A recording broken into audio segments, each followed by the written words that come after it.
कल क्या है? 15 अगस्त। 15 अगस्त को आप क्या पढ़ेंगे? सारे जहां से अच्छा, जोर से बोलिए, हिंदुस्तान हमारा। खुदा की कसम यही हकीकत है, सारे जहां से अच्छा हिंदुस्तान हमारा। इसलिए कि हमने देखे कि दुनिया के हजारों मुल्क वो हैं जहां के झंडे इस्लामी हैं, नक्शे इस्लामी हैं, चेहरे इस्लामी हैं, बादशाह इस्लामी हैं, मगर आजादारी ऐसे खुल के नहीं हो रही है। मगर यहां का महात्मा गांधी भी ये कहता हुआ नजर आता है कि अगर मैंने दरसे इनकलाब लिया तो हुसैन से लिया, हुसैन से लिया। हुसैन का एक खास रिश्ता है हिंदुस्तान से। जब इमाम हुसैन मदीने से निकले हैं, मक्के पहुंचे, और मक्के से जब निकल रहे हैं तो अब रोक दिया गया। अब जब इमाम हुसैन को रोका तो इमाम हुसैन ने कहा कि तुम मुझे अगर अरब की धरती पर रहने नहीं देना चाहते तो मुझे इजाजत दे दो, मैं हिंदुस्तान चला जाऊंगा। ये रिवायत है, ये रिवायत है, आपने सुनी है बचपन से। हिंदुस्तान क्यों भाई? इमाम हुसैन ये नहीं कह सकते थे मुझे चीन जाने दो? कह सकते थे, जापान जाने दो, अमेरिका जाने दो, यूरोप जाने दो। यही क्यों कहा? ये एक सवाल ऐसा था जो मुझसे मुंबई में एक हुसैनी ब्राह्मण ने किया कि हुसैनी साहब आप ये बताइए कि हुसैन तो मालिक कायनात थे, जानशीन रसूल थे, दुनिया में जहां चाहते चले जाते, आखिर उन्होंने हिंदुस्तान ही आने का क्यों जिक्र किया? अच्छा, वो दत्त फैमिली से थे, मशहूर फैमिली है वो, मैं यहां से नाम नहीं लेना चाहता, अभी नाम लूंगा सब कहेंगे कि जी उनका नाम मिंबर से ले दिया। मगर अच्छी बात किसी ने भी कही हो वो बयान करनी चाहिए। तो उन्होंने मुझसे पूछा कि मौलाना आखिर ये बताइए कि ये इमाम हुसैन ने हिंदुस्तान ही आने का प्रोग्राम क्यों बनाया? मैंने कहा भाई मुझे नहीं पता, आप बताइए। कह लेंगे नहीं नहीं, मैंने कहा नहीं मुझे नहीं पता, मैंने नहीं पढ़ा तारीख में। तो उन्होंने मुझे एक बात बताई, कह लेंगे सुनिए, जो ईरान का बादशाह था वो पारसी था, उसकी 2 बेटियां थी, एक बड़ी एक छोटी।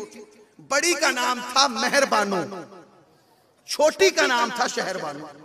तो वो जो मेहरबानो थी उसकी शादी हिंदुस्तान में एक बादशाह से हुई जिसका नाम था चंद्रगुप्त।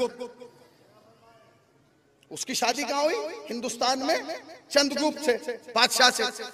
और वो जो छोटी बहन थी उसकी शादी हुई इमाम हुसैन से जिसका नाम था शहरबानो। और किया आपने?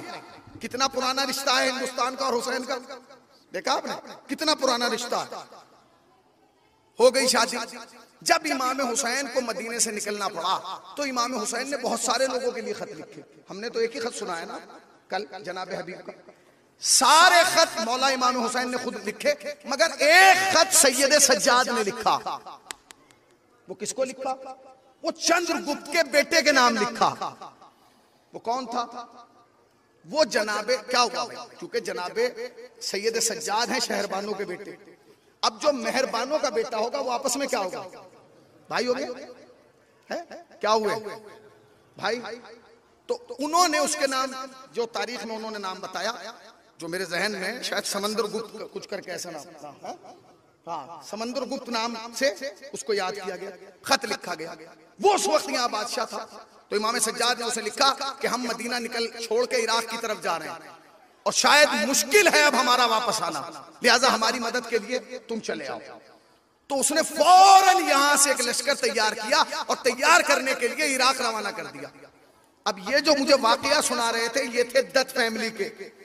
उन्होंने जो पूरा वाकया सुनाया उसकी वजह क्या थी वो सुन लीजिए। वो कहने लगे कि वो खुद तो गया नहीं, उन्होंने काफिला बना के, एक लश्कर बना के वहां भेजा।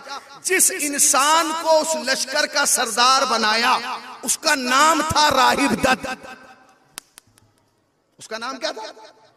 राहिब दत्त। वो वहां जब पहुंचे, जिस वक्त कूफे में पहुंचे, उस वक्त इमाम हुसैन शहीद हो चुके थे। अब जब इमाम हुसैन शहीद हो चुके, ये गैरतदार कौम थी जो दत्त थी, इन्हें पता चला कि इमाम हुसैन शहीद हो गए, तो उन्होंने कहा हमारे तो आने का कोई फायदा नहीं, इसलिए कि जिसे हम बचाने आए वही खत्म हो गया। तो इन्होंने अपनी तलवारें निकाली और अपनी गर्दनों पर रख ली। कब हमें जीने का कोई हक नहीं है। तो किसी ने इनसे कहा कि रुक जाओ, अभी इतनी जल्दी ना करो, अभी एक कैद में है जो हुसैन का इंतकाम लेगा। का कौन? का उसका नाम है अमीर मुख्तार। उसका नाम क्या है? अमीर मुख्तार। जब जनाब मुख्तार रिहा हुए और जनाब मुख्तार ने इमाम हुसैन के कत्ल का इंतकाम लिया, तो ये 10 ब्राह्मण जो थे, ये जो काफिला यहां से गया था, इन्होंने उनके साथ मिलके इमाम हुसैन के कातिलों से बदला लिया। कितना पुराना रिश्ता हो गया, कितना पुराना रिश्ता हुआ, आज का रिश्ता। अब मैं एक जुमला कहना चाहता हूं, जो लोग हिंदुस्तान में आजादारी पे पाबंदी लगाना चाहते हैं ना, और ये कह रहे हैं कि आजादारी जो है वो देश के खिलाफ उठाया जाने वाला कदम है, याद रखना ये दुनिया की वाहिद कौम है शिया। अगर जुमला तुम तक पहुंच जाए तो एहसास दिलाना कि हुसैनी की बात तुम तक पहुंच रही है। मैंने बहुत सारे मुख्तलिफ मौज़ूआत तुम्हें आज जल्दी जल्दी में सुना दिए। क्या क्या? दुनिया की वाहिद कौम है शिया, जिसमें बच्चे को माँ लोरी में सुनाती है कि बेटे जिंदगी में 2 काम याद रखना, एक हुसैन की आजादारी, दूसरे मुल्क से वफादारी। तुम कह रहे हो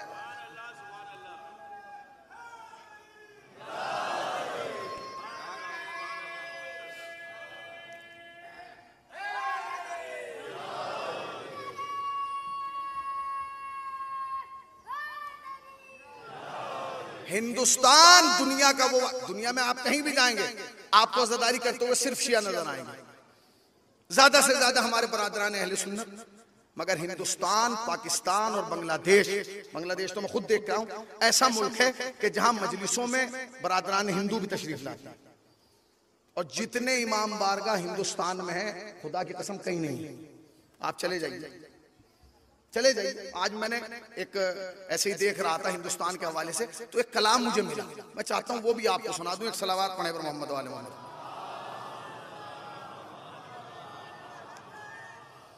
सुनिए अब जरा शेर, मुमताज भाई शेर सुनिए। बस एक ऐसा मुल्क है सारे जहान में, बस एक ऐसा मुल्क है सारे जहान में, जिसकी सना मिलेगी हमें हर जबान में। सना समझ गए? तारीफ, जिसकी सना मिलेगी हमें हर जबान में, जिन खूबियों का नाम नहीं आसमान में, वो खूबियां तमाम हैं हिंदुस्तान में। जिन खूबियों का नाम नहीं आसमान में, वो खूबियां तमाम हैं हिंदुस्तान में। आवाज या हुसैन की सारी फिजा में है, आवाज या हुसैन की सारी फिजा में है।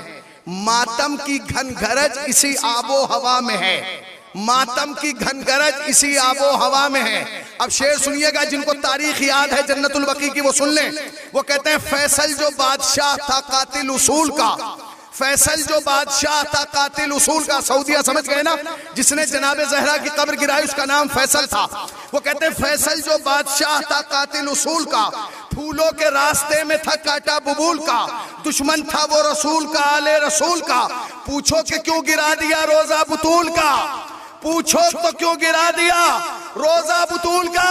आखिरी 2 मिसरे, इतनी जगह नहीं है सऊदी जहान में जितने इमाम बारे हैं हिंदुस्तान में।